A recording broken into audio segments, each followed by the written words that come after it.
Hello, friends and enemies, heroes and villains. Welcome to Epic Realms. Our guest today is the lead designer for Evil Genius Games. He's worked for various other companies, including Cobalt Press. He's here to chat about everyday heroes and a modern die 20 system. Please welcome Sigfried Trent to Epic Realms. How you doing? Hi, everybody. I'm doing pretty good. I'm happy to be here. So do me a favor, because I understand about the game, and I talked to some of the people at Gen Con. Tell me a bit about yourself. Tell our audience a bit about yourself and kind of how you got into the gaming industry. Okay. So my name's Sigfried Trent, and from an early age, let's see, I played my first role-playing game maybe when I was in sixth grade, something along those lines. My grandparents bought me Redbox, Oh, and I looked through those books, and I was like, "What does it all mean? It's wonderful, but I don't understand it." Right? I'm like, "Man, how do you actually play this game?" But I thought it was great, and then I met some friends up in Alaska where I was living at the time who had played Dungeons and Dragons before, and kind of the rest is history. That's how I got into things. And even from the early days, I was kind of a game master attracted player, right? So I started game mastering pretty early, and that means you start writing your own stuff. And I also would, start to get magazines, and they would have little game systems in them. okay. And so I would start to make little expansions for the game systems that I had. And then as a teenager, I started writing some of my own little games and self-publishing them. Okay. Going down to Kinko's, doing full copy, Nice. taking some clip art off the internet and painting chainmail on people. Really simple stuff. And I put that in the game store, my local game store, sold in two game stores across the entire Seattle metro area. Basically friends of mine, and I'd have like 10 copies there. And then, 5 years later, there's 8 copies there, that kind of thing. Yeah. So I've been in the biz for a while, but then I met some people from Wizards of the Coast, Jeff Grubb and Wolfgang Bauer, through Magic the Gathering and Legend of the Five Rings card games. Okay. I was just playing in the local card game scene and met some of these folks, and we just became friends. And so I was in their gaming group and that sort of thing. And so I think my first stuff published with Wolfgang was, he was starting Cobalt Quarterly, and he's like, "Man, I need some articles. So can you write some articles?" I'm like, "Yeah, sure, I can knock out some articles, no problem." So I wrote some articles for that, and then we were kind of early on, help them publish the magazine and pack it and ship it out to people and stuff. Uh, and then later on, one point he wanted to get into doing some feat books. And I was known for the Netbook of Feats, which is when third edition came out, I really was excited about the OGL, right? Yeah. Because Yeah. it meant anybody could write gaming products Right. compatible with Dungeons and Dragons and not be like pretending or kind of, in shame or whatever the case may be. It was official, right? Right. So I thought, well, this is wonderful. And I found some people making feats. Feats was a new mechanic. I Right. love modular things. I love battle tech, making mechs. I loved Starfleet battles, designing spaceships, anything where I get to like customize design stuff in the game. I'm just all over that, right? Yeah. So feats were amazing. I was like, it was the best thing ever for D&D. So I started writing feats, and I went on the internet looking for other people doing it. And I found this project, the Netbook of Feats, or the Community Council Netbook something. I forget exactly what the whole organization was called. These guys are great. So I joined the Netbook of Feats, and I started writing some feats. And then very quickly, the guy who was in charge of it had to go for whatever reason it Right. was. And so I took over that, and I ran that for like maybe 5 years or so as kind of editor in chief. Nice. And it was all about getting fans to write stuff for the first time, Right. amateurs, whoever. And then me and like 5 other guys were kind of this panel, and we would review and refine and edit these things with the author's permission to try and get it to like a really professional quality, right? Right. And both in rules design and in kind of the way it's written and following the standards. And so, we just had a lot of people, and we worked with them like this, and we published a Netbook of Feats, and it ended up in a whole bunch of other early D20 publications. So I was known for that. So Wolfgang was like, "Yeah, I want some feat books." And I was like, "Great, I can write feat books." So we made the Advanced Feat series, which was based on the Pathfinder First Edition advanced classes.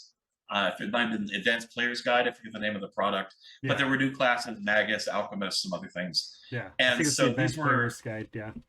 yeah, so these were books of feats for those classes. but also that anybody could use. Because one of my feat design philosophies was make it available to everybody, don't restrict it. Yeah. Obviously, if it's a smiting feat, only paladins or other classes that might have a smiting feature could use it. But we never like, this is a paladin feat, this is a fighter feat, right? Right. Right. So they were broad, and then we did complete advanced feats where we brought all the feats together. And I would do character builds in there as well, showing you how to use the feats and multi-class to make very unique builds, and that's because that's my thing. Is building things, right? Yeah. What was your so key? we did, What was your key for keeping stuff balanced? You know, because obviously, like some people could be like, "This is a thing," and then it's like that one feat destroys a game. Did you have a strategy for keeping things balanced? yeah. So it's kind of twofold, I guess. Is one, you measure against what exists in the core rule books, right? What's canon. Those aren't always balanced, though. Right. Right. Right. Right, some feats, not all feats are made equal for sure. Mm-hmm. So that's a little bit of a difficult standard. The other is we eventually built ourselves this big combat spreadsheet for third edition. And so we really, and this is something we do for everyday heroes too. I made a new one that simulates the combat, and it does a matrix of attack and damage and accuracy and all this stuff to basically calculate average damage per turn under given conditions and things, and makes a graph. Right. And so it's a fair bit of work, but once you get set up, then it's pretty easy, and you can just plug in the impact things have on combat. Out of combat, it's a lot harder to balance. That's very setting specific, Yeah. which is something we can get into on Everyday Heroes, because in one setting, in Highlander, it would be normal for your hero not to be able to be killed. But in the base Everyday Heroes world, well, that would seem pretty powerful, Right. right? You're immortal. Geez, that's a good feat. Yeah. So there are certain things that are just inherently to the setting are going to be different. And so balance is really about thinking about the setting and how it's supposed to feel, and then targeting the experience of using this feat or ability in that world and how it Okay. feels, right? Yeah. Yeah, and so a feat's supposed to have a certain kind of level of feeling, about equivalent to like a class ability, like a pretty good class ability, and so you just kind of have to gut check that one, right, based on your Yeah. experience. Well, and you guys have probably like a crew of people looking at it and like, okay, well, one person will look at it and go, yeah, this is balanced, and somebody goes, yeah, but what about with this and this? And it's like, oh, Yeah, right, that's a whole thing right there. yeah. Network of feats, we had like a 5 quality, like there were 5 different ratings, and then each of the 5 of us would rate each feat on 1 to 5 on each of these items. And then and then we would calculate averages, and we had certain thresholds to get into the book, right? And Right. we wouldn't like say your feat's never going to make it. We're like, we would work with you to try and get it to raise those levels so that it could pass the bar and get in. Yeah. And for Everyday Heroes, a little different. There's 2 kind of chief game designers currently, myself and Chris Goober Ramsley. He likes to be called Goober, by the way. Okay. Not giving that's kind of his name catchphrase kind of thing. So he and I are the chief game designers in the company, but we have lots of advisors and people who give their opinion. Dave, of course, who's in charge of the company, and Jeff Grubb, Stan Brown was in there, and now we've got Owen, who's our new editor in chief. And so they all look at stuff and kind of give us a little reality check on things, and Yeah. we go back and forth with each other, and really anybody. And then once we think we've got the draft together, then we go out to our playtesters. We've got a pretty big pool of volunteer playtesters, especially for the core rulebook. And so we run stuff by them and get their feedback and analyze that, try to see, there's always going to be some outliers. Everybody's going to have different opinions about things, How but did you guys try to look for trends. how did you guys approach the whole playtest system? Because obviously, like, you guys ended up doing a Kickstarter to kickstart, but you guys had to have had stuff already in the works before the Kickstarter, I'm assuming, or was it just like, we have this idea, let's kickstart it and see where it goes? And where did you how do you find the playtesters and make sure that they try and keep stuff quiet? Yeah, I guess we weren't too worried about the keeping stuff quiet. What we didn't want is people to share our files on the internet, right? Right. That's not good, right? Yeah. Because then it goes around and people are like, "Is this the final game?" And you're like, no, it's playtest stuff. So I would say like so. I started working on the game in December last year, kind of Okay. doing my research part, and I really started writing it in January, partly for tax reasons. So Yep. you know, so in January I started writing the game, and we got into playtesting after about 2 months, I think, 2 or 3 months. We started to do playtesting, and then the Kickstarter was about a month after that, like just kind of, or after the tail end. I forget exactly the playtesting. Yeah. So when we started the Kickstarter, we had the core rules written. So we had a complete set of core rules. Okay. They were going to change a little bit after that because we were still in the process of editing and designing. So editing was going on during our Kickstarter. So Right. that's kind of where we were. And then the cinematic adventures, we planned them out, but we really hadn't started writing them because you got to get the core rules written before you can make expansions, right? So it's kind of order operations. And so we've gotten some of those done now, and we're still working on some other ones. So that's kind of a rolling process. Right. As you imagine, with two writers or two game designers, we have other writers who do the adventures for the cinematic adventures, and then we bring Yeah. all that stuff together, kind of merge it and smooth it over that process. Um, where was I at? Yeah. So when we did the Kickstarter, the rules were written. We knew exactly what the game would be, and we had our licenses nailed down for the cinematic adventures that we were going to present. That was the main thing. We had to wait for the Kickstarter. We had to get those papers signed. Right. And when we first put the Kickstarter out, people are like, "Really? You guys have like 8 movie licenses? You guys Right. for real?" There was a certain amount of doubt, and we were like, "Yeah, it's for real. How do we demonstrate this? Because we can't show people contracts, right? Right. Right. Contracts have NDAs attached to them and stuff, right?"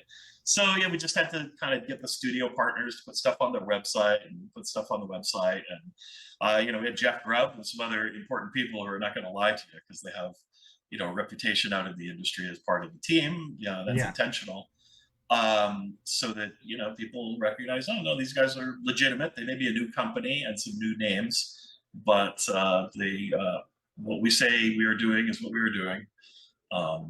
Yeah, so that was the main thing we had to wait for the Kickstarter is to have all those ducks lined up, and then of course there's a little bit of work putting a Kickstarter together, right? So Right. Was there an issue with like putting together the Kickstarter? Because like you put together the Kickstarter, it's like this is our idea of a goal. This is kind of what we want to get, and we'll have a couple stretch goals just in case, and then it blows up. we were, let's say, I would say we were prepared for how much money we got, Okay. right? It was in the range of the expectations. Okay. So of course, you always kind of want to go higher than you did, right? Yeah. Yeah. I mean, some people get blown away. That was not the case here. We had Dave is a man of great ambition, right? So he doesn't do things small. Right. And he's got 8 movie licenses lined up, which is kind of Right. unheard of, and this full-on game, a spiritual successor to D20 Modern. So it's a big, ambitious project. And so, yeah, we were ready for potentially more, but we're very happy with where we got to. We got all the material that we really wanted to make sure we'd get in there for the final game and everything, plus a few bonus items that were, well, it'd be great if we have to do this, right? Yeah. Hadn't totally planned on it, but you put them in the stretch goals, and you're like, if we hit there, then great, we'll do it. Otherwise, no. And so we hit a bunch of those, and How was it? pretty happy with And everything. I don't know if you can speak on this, but how was it planning? Like, okay, we're gonna have a stretch goal for miniatures.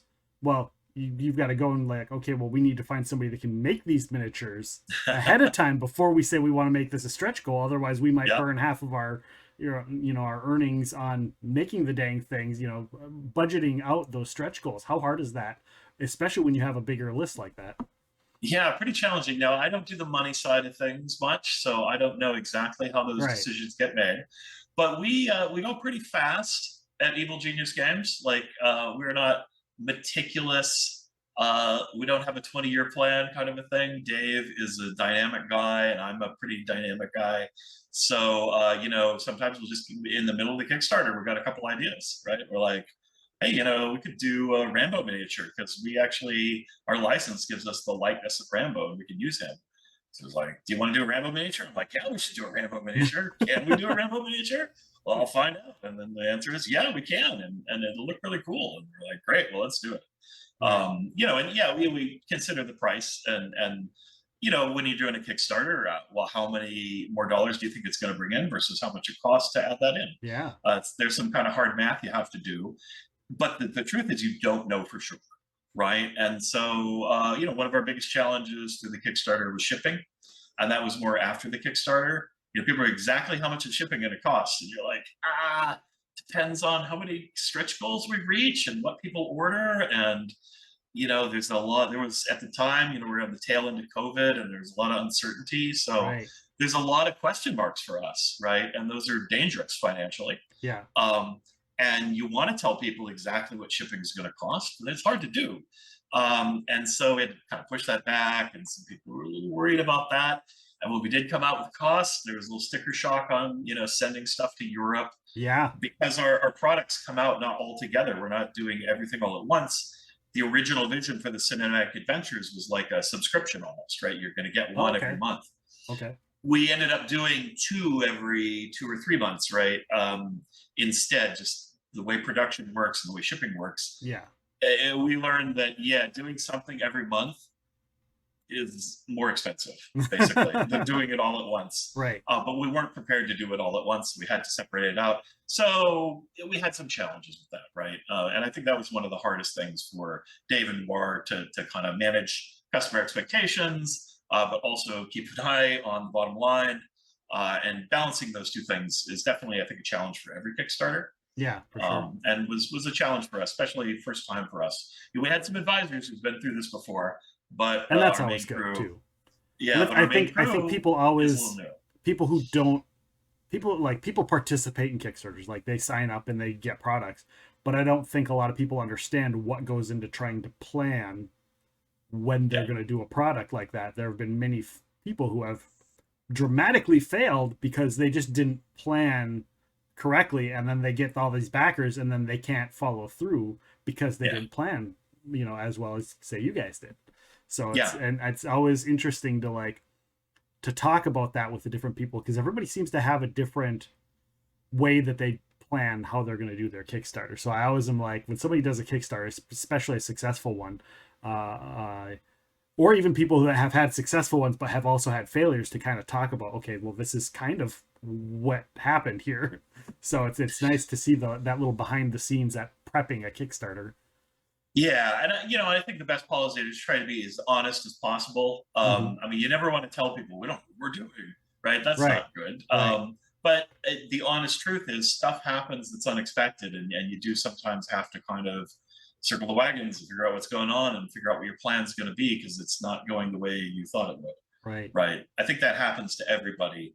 And we're a pretty small company still. There's, don't really have full-time employees. It's a lot of contractors Yeah. and the guy who owns it, right? And we've grown a lot bigger as we've gone on, because the Kickstarter lets you do that, right? Right. So you get additional funding, and then you can grow the organization and you can ramp up. And so that was something that was happening during the Kickstarter too. It's just we see the numbers go up and go, okay, we can afford to do this, we Yeah. can afford to do that. And so it's a little bit of a fly by the seat of your pants process. I would say anybody who plans it all out, unless you've done it many times already, Right. it's not going to go according to plan. Well, speaking of having part timers and then the guy running it, how was and maybe you don't know, how was the company kind of brought together, this concept and this idea all brought, because you guys got a lot of people that were from the previous modern Die 20 system, and you guys bring this group together. Like, how did that kind Yeah. of come together? Well, Dave has a lot of experience with running businesses Okay. as an entrepreneur and as a marketer. So he's got a lot of skill in this area in bringing together a project and getting the right people on the task. So he has always been a role player. He loves games. He loves D20 Modern. He loves Spycraft. He likes that action cinema stuff. Right. And so he wanted a game where he can play the movies, right? He can, if he thinks the character made the wrong choice in that action movie, he would have done this, would have worked out so much better. He wanted to bring that experience to life. That's kind of his goal. He's making the game he wants to play, right? Right. And so, because he went looking for the people who had done those projects, and one of the people he reached out to was Jeff Grubb, who's a good friend of mine, and I happened to be staying in his house because I was recovering from leukemia at the time. Yeah. And they were nice enough to take me in, kind of give me a place to recuperate, because I had just come back from Japan, and in an apartment and stuff. And it was kind of crazy. So yeah, Jeff and his wife are incredibly wonderful people. But Dave contacted Jeff, and Jeff's very busy. He works in the video game business these days. And he was like, "Yeah, no, I don't have time to be a writer. I can advise you and help a little bit, right? But there's a guy in my basement, and he's a good game writer and a good game designer, and he happens to have nothing but time on his hands right now," which was absolutely true because I was kind of just recovered enough to start Yeah. doing things, and I was job hunting. And so Dave talked to me and he's like, "Do you want to design a role playing game?" And I'm like, "Oh, you try and stop me, pal." Like, yeah, I do. And so Right. I wrote him a pitch for it. And my first pitch, honestly, he didn't like. He's like, maybe I better look for somebody who has more of a sync for the vision that I want. I'm like, like, this is what I thought you wanted. I'm going to make what you want. I will make your game Right. the way you want it to be. And so I gave him a second pitch, and that got the door open for me. And so I got the gig, and was kind of the first person in the door on the project. And I just I hit the ground running on it. I'm just like, we made a quick financial deal for it, and boom. And I was off to the races and just writing like mad. And then pretty soon he really wanted chase mechanics in the game. Really good way because he felt like nobody had really hit the nail with the hammer to get a chase action scene that's fun but also has a little bit of strategy to it. Yeah. And doesn't And take forever. I'm hoping. I'm that's hoping. right. Yeah, yeah. Well, yeah, it always depends on your game master and your players, That's but true. yeah, That's it's true. pretty quick, right? And it depends on the complexity of the situation you're doing. If Right. it's just a quick run through the woods, our system's pretty fast. If it's a complicated thing with construction machinery and machine guns and cars and they jump on motorbikes, you know, Yeah. Yeah. the I more get that. complex it is, that's going to take a little longer to run through. But yeah, so he went looking for somebody who'd done this on DM's Guild for 5e Okay. because he wanted a 5e system, and he found Goober, Chris Ramsey. And so he joined the team, and together we just started hammering out those rules Nice. like mad. So we each kind of divvied up the pieces and got to going on it. And yeah, the rest of its history, as it were. And then as time went on, more and more people kind of joined the team. And a couple of the initial folks who were just kind of there to advise, they kind of transitioned out as people who were going to go full time on it came in. Right. So how did you come together? Obviously, you mentioned fifth edition. How do the mechanics actually compare to, say, a fifth edition system, or I want to even say like maybe a Mutants and Masterminds type die 20 system as well, where it's because you've got so many moving parts and so many different things that you have in the works. Kind of how Yeah. does it compare to those two different, a fifth edition D&D and a previous modern die 20 or a M&M type system? Yeah, so let's see. We wanted to do fifth edition just because it's super popular and everybody understands it. Hmm. And as a gamer, I always like to just sit down and start playing. And so I like popular rule systems, right? Something like, I like my little thing. And Yeah. I love every rule system, but when I play, I just play what's kind of everybody understands and knows, right? Yeah. So I like 5e for that reason. And actually, it's probably my favorite iteration of Dungeons and Dragons. Maybe followed by 3.5-ish zone, which I kind of cut my publishing teeth on. Right. Get a Um, little nostalgia there for it. yeah, I like them all, mind you. There's even things in fourth edition I like, right? Um, there are some great things about 4e, but overall it did have some issues. But 5e I really love, so it was a great system to start with. But we didn't want to limit ourselves. Basically, the rule was if we have a good reason to change the system, go ahead and change it. If we don't have a good reason to change the system to serve our game, leave it like it is. Right. And so, firearms are obviously very different. The way armor works is very different in modern than fantasy, and so those are some big change areas. The way we did classes is pretty different. Early on, we decided we're going to just have 10 levels because, like, they really felt that once you get past level 10, you're kind of superhuman, right? Or bordering on sort of godlike powers. So we decided, we're going to cap off at level 10. And that actually was a cool thing because design space wise for the book, it let us do twice as many classes essentially, Okay. both in times of playtesting and design for each class. We have a much more a variety of classes to choose from. I felt, and we wanted to front load the classes. So at first level, you really felt like whatever it is you're supposed to be. So, Right. and that had a problem with the multi-classing system of just taking what's in the level of the other classes. So I went to my old well of feats, and of course, feats were going to be standard for us because I love feats, so that Right. just had to be. And I think most people are playing 5e that way anyhow, so it's just feats are fun, Yeah. right? So I never take I, ability score adjustments. It's always feats. yeah, yeah. So we made feat standard, and actually, the ability score adjustment is a feat. I think they're doing that with with the D&D one as well, which is interesting. But it's fun watching them do stuff and go, oh yeah, that's what we were doing. Cool. Um, we're multi-classing with feats, kind of like Pathfinder 2E does. It's different, but in the idea that instead of taking levels of other classes, there are specific feats that give you portions of what it would be to level up. So that way, if you're a level 10 sharpshooter, you're a level 10 sharpshooter, but you can also, with your feat picks, go out and take, say, the mastermind class abilities by taking the mastermind training feat, the advanced mastermind training feat. Yeah. And the advanced one gets you up to about the equivalent of level 7 or Okay. so in another class. But you're not sacrificing anything in your main class. Okay. You're just sacrificing the ability to take some feats. So there's still a balance. And then it gives the designer a lot of control. So we don't have kind of the stacking problems, or, we're like, oh, if you combine this class and this class, like the attack things that they each get would go together. We can, because we have these feats, we can not put the things that are going to break other classes in there. And so we can design the class to be as strong in an area as we want, without worrying about a combination breaking the game, because the pieces that you can combo are designed thoughtfully to not do that. Okay. Yeah, but yet give you as much flavor of that class as we can pack in there without creating broken combinations. So you have a lot of you mentioned the different IPs earlier. Yep. And let me run through a quick list. You got Escape from New York. You've got Pacific Rim. You've got Kong Skull Island. You've got Total Recall, Universal Soldier, Rambo, and of course my two favorites, The Crow and Highlander. Yep, that's all 8. Now, are those going to be something where it's like you could cross them with each other? So like you're running an Escape from New York and, Kong Skull Island is part of that? Or is it like if you have this little thing, it stays separate?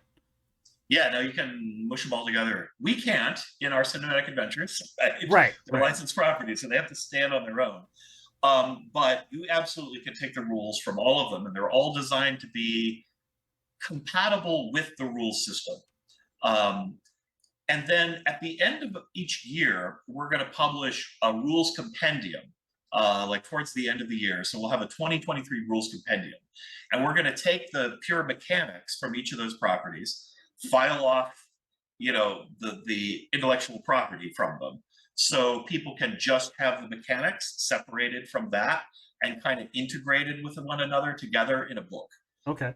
And plus any errata that we've developed over the year, right? Yeah. So in that way, we get a little bit of a living rule system. So each year there's going to be hopefully one of these rules compendiums that has the rules that were in cinematic adventures over the year that are usable there without violating any intellectual property, and are kind of jiggered a little bit so that they're more neutral, let's say, to go with the game system.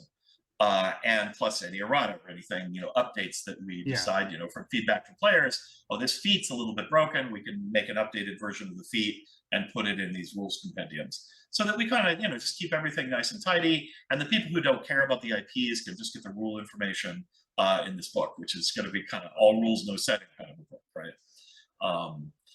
But then, and we think as we're doing them about cross operability. So right now, Uber is working on just putting the finishing touches actually on Pacific Rim, and I'm putting the finishing touches on Kong Skull Island. And we're doing these together because we want the same rules for the kaiju in Pacific Rim to work for Godzilla and King Kong and that sort of thing from Kong Skull Island. Actually, we don't have Godzilla in there, but we got King Kong and we got some others. Right. We've got just the pieces of the MonsterVerse that they let us play with to start. Yeah. We do a good job. Maybe we get access to more stuff, but right. But we want them to be cross-operable. Do you want to have your kaiju fight King Kong? Well, I guess you could do that. Officially, we're not saying to do that, but players can do anything they like. Yeah, right? they can build whatever type of giant monster they want. Exactly. Yeah, and in the rules compendium, it'll be more like, here are rules for robots, and here are rules for titanic monsters. We're calling these titanic scale creatures and encounters. Okay. And the way we're doing it, I think, is very clever. Goober was sort of the lead idea guy for this. And in a sense, like the stats for a titanic monster are not much different than the stats for a regular monster. And so if you really want to make a titanic sized ant, you can go grab an ant stat block, declare that it's a titanic ant, make a couple little changes, and it just works. Nice. Um, but if your normal sized guy wants to attack the titanic ant, well, it's probably not going to work out. Right? Squish. Yeah, Squish. you're not going to win, right? They're on two totally different scales. But because we're using really basically the same mechanics for the different scales, it creates massive amounts of content where you could downsize a titanic creature if you wanted to and play normal sized robots, or you could upsize normal things and yeah, whatever you like. Okay. So I'm really big on modularity. Every time we're making rules, I'm thinking, how can we keep this rule open, right? So that it Right. can connect up with other things. And anytime we're going to do something new, I want to make sure it plugs in well to everything else we're doing. Yeah. And when I design a mechanic, I want that mechanic to be something we could use for things we haven't even thought of yet, right? And so it has this nice kind of open feel. And then in any given product, we're going to frame it really nicely so it makes sense in the context. But when we need to do something else that's very different, we can still pull that mechanic. We just frame it a little differently and it still works. So that's my grand vision. Right. Well, when you're looking at some of these IPs that you're working on, I'm curious because you've got some things that are very, very iconic, and you can kind of very picture like, okay, this definitely needs its own set of rules. We'll say Highlander, for example. They're Yep. immortals. They have the quickening. They have little tiny powers or whatever. Swords appear out of nowhere. Whatever you choose to put in the system. But then you've got Rambo, who he's just like a military expert. How do you put together a whole book and going, okay, well, what makes him different than the core rule book military guy? What makes a Yep. book like that kind of separate? And same with like an Escape from New York sort of thing. Like, how do you make these guys that are they're just military guys, how do you make them a little bit special other Yeah, than it's just having the IP? yeah, there's a few different things, right? Yeah. So if we're doing a class for, say, I did Escape from New York is one that's basically finished. And it's not a lot different in terms of like weaponry and combat styles and stuff. So what we do is we just kind of, we try to develop new material that is a little more detailed, a little more specific than we would have put in the core rulebook, Okay. because the core rulebook is supposed to be a little open, a little generic, Okay. so that you can mix and match and kind of make any sort of character from the movies that you want to, but they're not super specific. As where when you get into a specific setting, it justifies making a class that fits really well in that specific setting and has some unique mechanics that you didn't do in the core rulebook, Okay. just to give people more choices. So like we've got a street warrior, right? He's like a melee character, and like that could have been any of our strong heroes essentially. Yeah. But this guy's a little different. His mechanics are a little different, and the way the street warrior works is like a tough, gritty street guy. Whenever he misses or fails to do something, he builds up determination points, and the more determination points he gets, the better he is at things, right? And so eventually he's going to succeed. You keep trying, right? Right. And so this is kind of a character mechanic suggested by the rules. That would be a little specific for a core rule book, because like what core Hollywood characters like that? Well, nobody. But for a gritty street punk, yeah, it makes a Right. lot of sense, right? But it's also just a totally unique mechanic that you could use in another setting, but it was inspired by the setting that we wrote it for. Yeah. And there's always more equipment. Like you could never fill, you could make a whole equipment book, and maybe we will. But there was a lot of stuff that didn't make it into the core rule book because there's a limited space, and so you got to make choices. But for this book, if there's a thing in Escape from New York that we didn't have, it's totally justified putting it in the book, right? So Right. little pieces of equipment, helicopters. There's lots of little things in the movie that are nice playing pieces for any game, and so we're going to put those in both because they're in the movie and because they're useful mechanics or useful little bits and pieces of the game that you can repurpose. So Cool. One more little thing about IP. How the hell did you get the IPs for all of these? You've got, I mean, we're looking Lionsgate, Legendary, Miramax, Dimension, TriStar. I mean, it's not like you went to one company and said like, "Hey, can we get access to some of your games?" You got across the board all of the stuff. How did you guys pull that together before you even published your first book? Well, Dave knows the gritty details. Okay. Whether he will reveal them or not, I don't know. But I can tell you kind of generally. Like, Yeah, so yeah. part of it is he has some connections. Okay. He knows people in Hollywood who do licensing, Oh, okay. right? Maybe not movies initially, but there are people, and that's their job is to do licensing for companies. And he understands that, there are some IPs that you have to spend a ton of money to get because they're super hot. And there are other IPs where the companies, especially older ones, a lot of our properties a little bit older, where they want to keep the IP out in the public's mind. And there isn't always something going on to do that. And so when a company comes to you, they're still going to want some money from you, but they're going to give it at a reasonable price. And they're going to work hard to make it possible for you. Okay. As where if you go to Walt Disney or something and you want to license something, they'll be like, hey, look, do you have $5 million? No. Well, that's how much we'd have to pay our lawyer to go figure this out, right? So, Yeah, yeah. so they'll only do really big deals, right? Because it's just not worth their time. But other companies are in the business of having more properties that they promote, and they are interested in having partners who are going to get a new product out there and market that product. And so we're talking about Escape from New York, and we're talking about Universal Soldier, and we're going to get out there and engage with the fans as these products come out. And so that just it helps enrich their brand, right? So giving them this proposition and then just promising to do a good job and knowing how to talk to them and knowing how to make deals and just knocking on a lot of doors, right? Or sending out a lot of emails, kind of put feet to the ground. And so yeah, for everyone we get, a whole bunch we didn't get, right? Right. I was writing pitches for all kinds of crazy stuff, which is fun. Dave's like, "You write a pitch for this tomorrow?" Oh man, yeah, okay. Thank God for wikis, right? Right. For fan wikis. Oh Right. my gosh, so helpful, right? Because I don't have time to watch every movie. Maybe we've got to do this pitch really quick, and so I'll just ramp up to speed on an IP. Because if I do a pitch, I want them to think that these people paid attention and are going to do it in a way that really respects the themes and the ideas of the property. Right? I'm pretty passionate about Do that. you Um, can you drop a few names of pitches that you kind of wish you guys got but you didn't? yeah, I don't think I could do that. Okay. Uh, because the thing is those doors are never totally closed, Right. right? Except the ones that are like $5 million, please. So yeah, there's one we can talk about a little bit. We wanted to do Escape, or no, what was it? Oh, now I'm going to forget the name of it. Escape from the Museum. It's a Disney movie Oh, okay. where the museum comes alive at night. Oh, Night Um, at the Museum. Night at the Museum. Yeah, There we yeah. go. Oh, Thank that'd you. be I kind got of fun. Escape from New York on my mind. Yeah. Yeah, because it would be a great property for kind of younger kids. It's not very violent, right? And it's just a different tone. And so that was one of our early models that we developed. We developed an adventure for it and did some real work for it, but we couldn't make that happen. Okay. And we ran those at Gen Con. We ran the adventures for people, which people had a lot of fun with. So would have been a great one.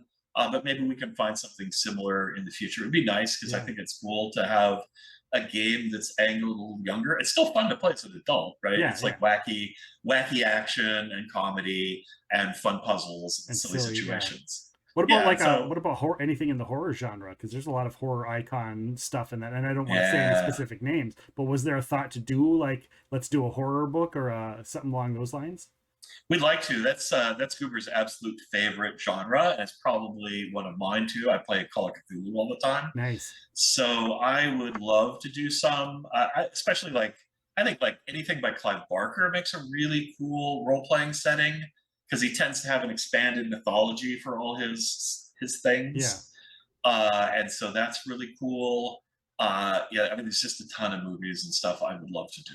Nice. I like monster movies a little more than like slashers and stuff, Yeah. but I would love to get into that. And so it's definitely one we're always poking Dave.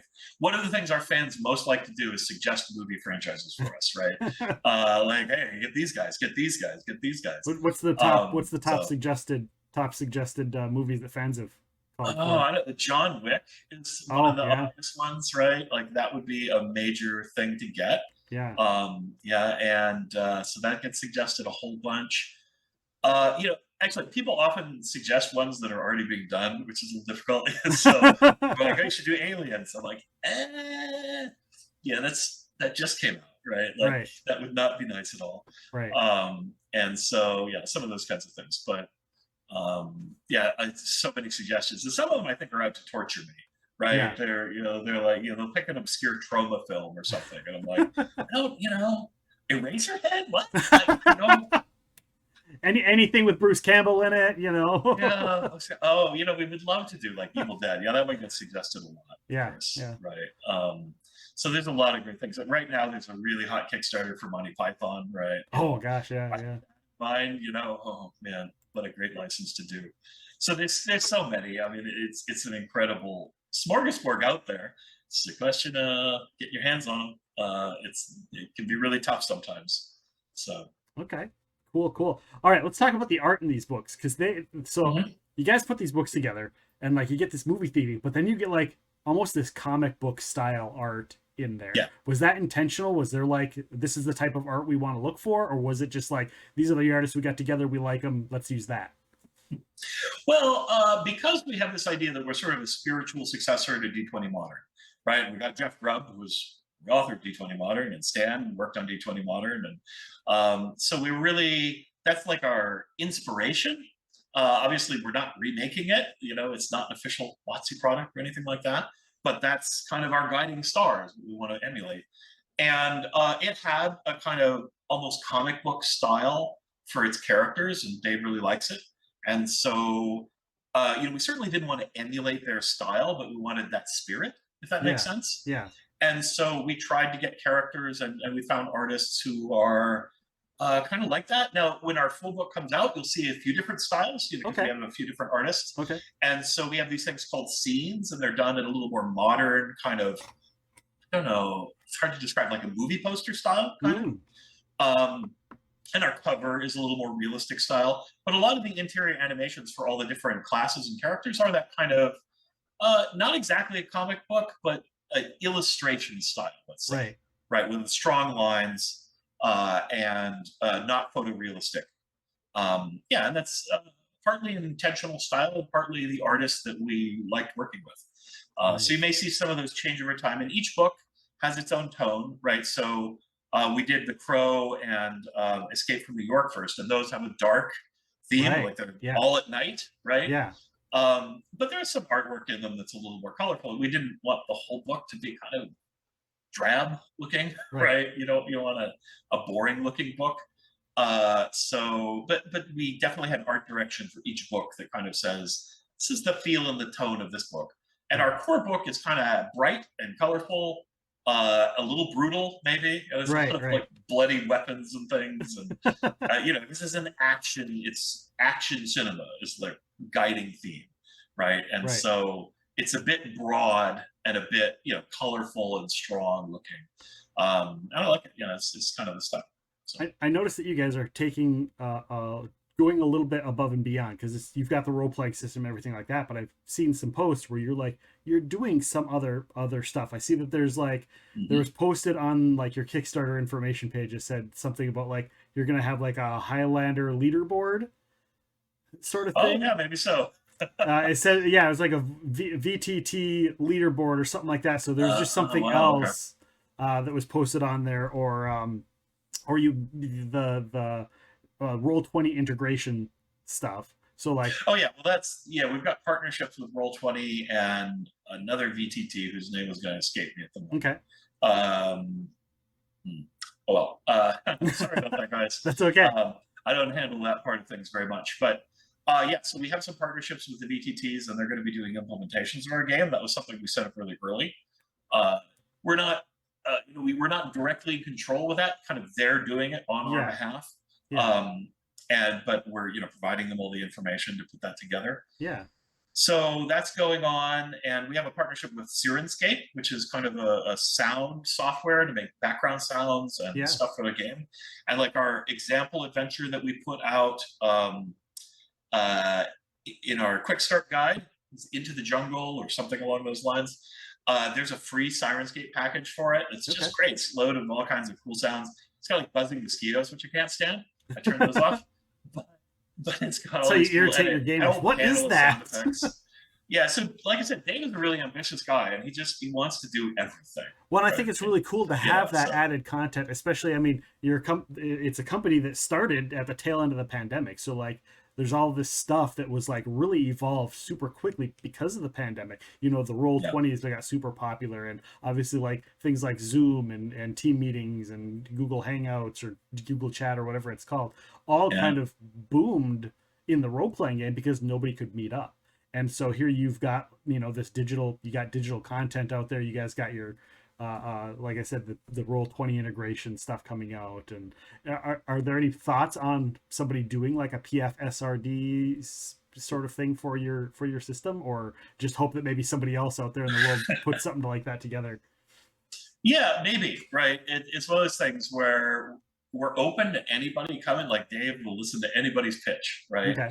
And we're working with Gatsworks, Okay. uh, and they're developing a game in Everyday Heroes. It's a diesel punk adventure game, Okay. and so they're partnering with us, and they're going to be using the Everyday Hero system to drive the Nice. engine on that game. And we've been talking to them, talking to their designers, kind of feeding them ideas because we're still putting the final, Right. polish and spin on everything.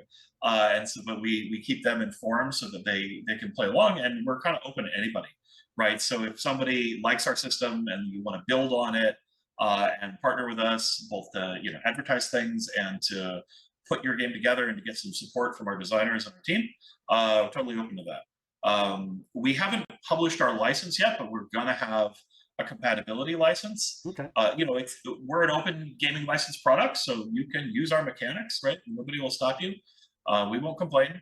But we are going to have like a $50 license agreement or something like that. Kind of enough money to kind of people aren't just going to like spam us with stuff. People Yeah. who are serious enough to So pay you'll have $50, serious right? people to, yeah.